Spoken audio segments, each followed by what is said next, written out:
Bien, nos encontramos con Luis Imaña Ramírez Alzamora, presidente ejecutivo de Cencico, Servicio Nacional de Capacitación para la Industria de la Construcción.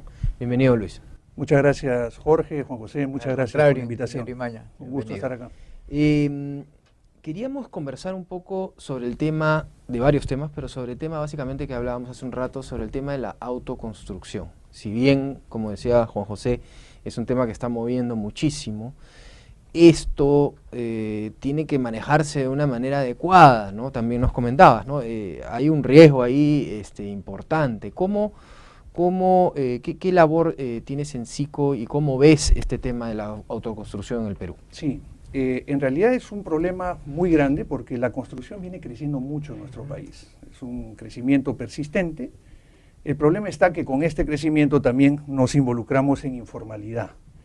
Y en eso yo creo que el país siempre se ha caracterizado por ser muy informal. Sí. Entonces tenemos que tomar medidas al respecto. Cencico, como organismo público descentralizado que pertenece al Ministerio de Vivienda, Construcción y Saneamiento, le interesa mucho la capacitación, la investigación y la normalización, todo en el aspecto del sector construcción. Y entonces nos hemos dado cuenta de que importantísimo para poder llegar a la visión que tiene Cencico, que es hacia una industria de la construcción más segura, tenemos que atacar de lleno todo lo que es la autoconstrucción informal. Y resulta que es muy grande. Los datos que tenemos estadísticos hablan del 60% de toda la construcción es autoconstrucción informal.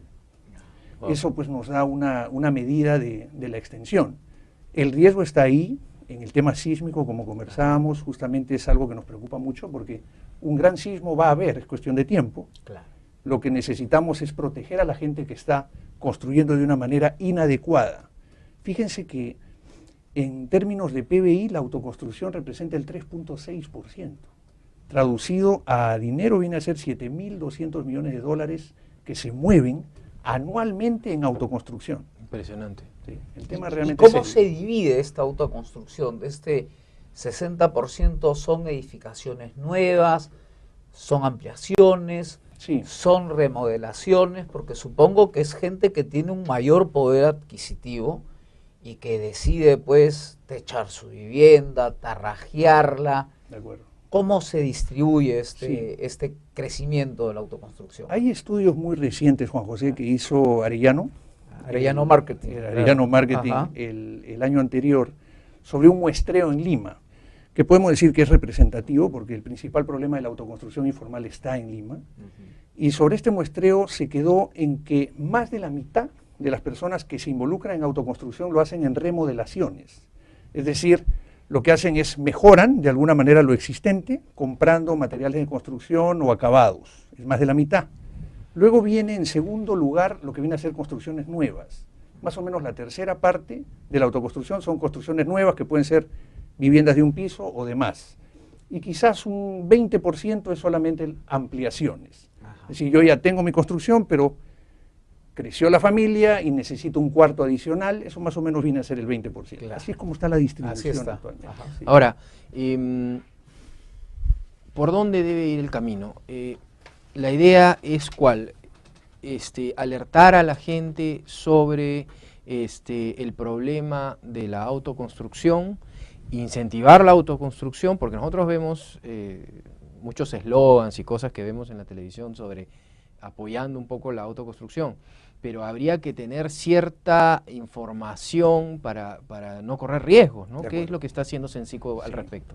Nosotros pensamos, Jorge, que la autoconstrucción no es mala. El problema es la informalidad que viene acompañada de esa autoconstrucción.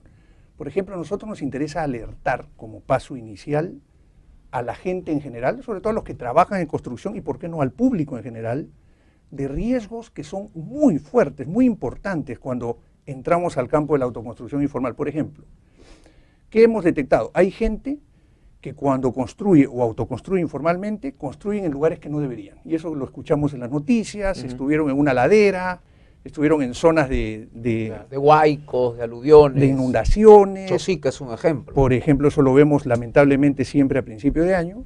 O en zonas de fallas. Nosotros somos una zona, la parte costeña sobre todo, que es muy sísmica. No se debería construir encima de una falla, encima de rellenos, Villa El Salvador es un ejemplo. Entonces, lo primero que tenemos que alertar es la ubicación donde se está construyendo o se piensa construir. Luego viene la cimentación. Es todo un tema. Yo, por mejor estructura que tenga superior, si es que la parte de abajo no está sólida, se va a caer ante un movimiento sísmico, por ejemplo. Y hay gente que está construyendo sobre suelos y haciendo cimentaciones que no son las adecuadas. Luego, no se utilizan columnas. Vemos mucho y es cuestión de pasear por las periferias, quizás no en esta zona donde he visto que hay mucha construcción formal, pero si salimos en las afueras de Lima, vamos a ver que muchas de las construcciones, sobre todo en las laderas de los cerros, no llevan columnas, se hacen con ladrillo y no hay columnas, las columnas confinan. Es necesario que la albañilería esté confinada, no se llevan a cabo, probablemente por razones de dinero.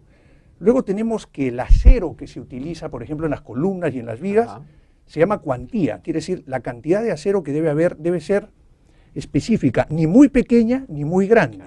Un poco la comparación la podemos hacer con lo que son los huesos en el cuerpo.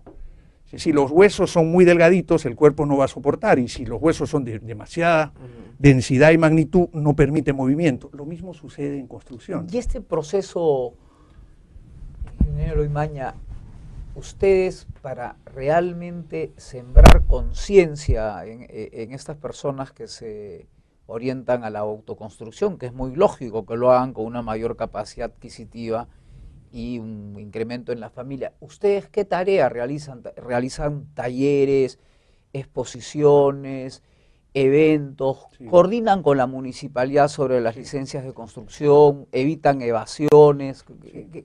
¿Cómo Cencico enfrenta este tema? Justamente a raíz de todos estos riesgos que les estoy comentando, el año pasado nosotros en Cencico lanzamos un programa llamado Educando en Construcción.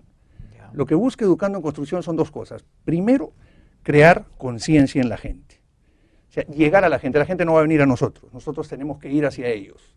¿Cómo lo hacemos? A través de ferias. Nosotros organizamos ferias y participamos en ferias. Por ejemplo, hace un mes y medio tuvimos una feria muy interesante en Villa El Salvador, elegimos Villa El Salvador porque es una de las zonas de mayor riesgo y vulnerabilidad, donde a la gente que llegaba le mostrábamos, porque habíamos hecho construcciones de cómo se debe hacer, por ejemplo, un muro de ladrillo y cómo no se debe hacer, las diferencias para que la gente los vea. La gente está construyendo demasiado y eso también se puede ver simplemente observando con ladrillo pandereta. El famoso ladrillo pandereta no es estructural, sin embargo muchas viviendas se hacen estructuralmente con ladrillo pandereta, entonces se les demostraba a la gente las diferencias. Es clave que la gente también conozca cuáles son los buenos materiales que existen, entonces en esta feria también invitamos a instituciones privadas que proveen estos materiales para que le expliquen a la gente las bondades que deben tener estos productos.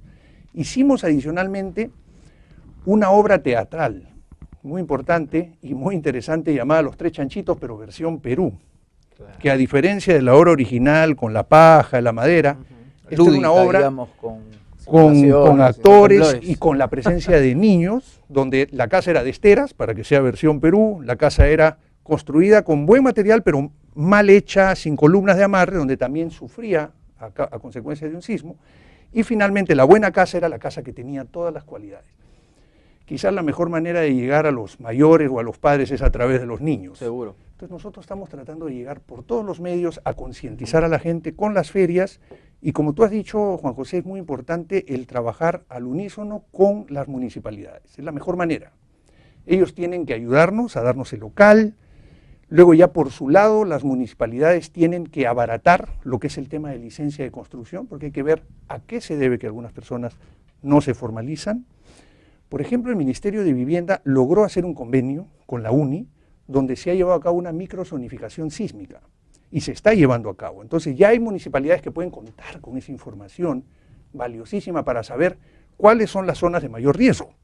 Entonces le pedimos a las municipalidades que utilicen esa información que les va a dar una mayor capacidad de ordenarse y de evitar justamente ese riesgo que podría generar el estar construyendo hacia zonas que son vulnerables. Excelente. Es un trabajo en conjunto. Listo, Luis. Muchas gracias por esa Gracias a ustedes por la invitación. Gracias.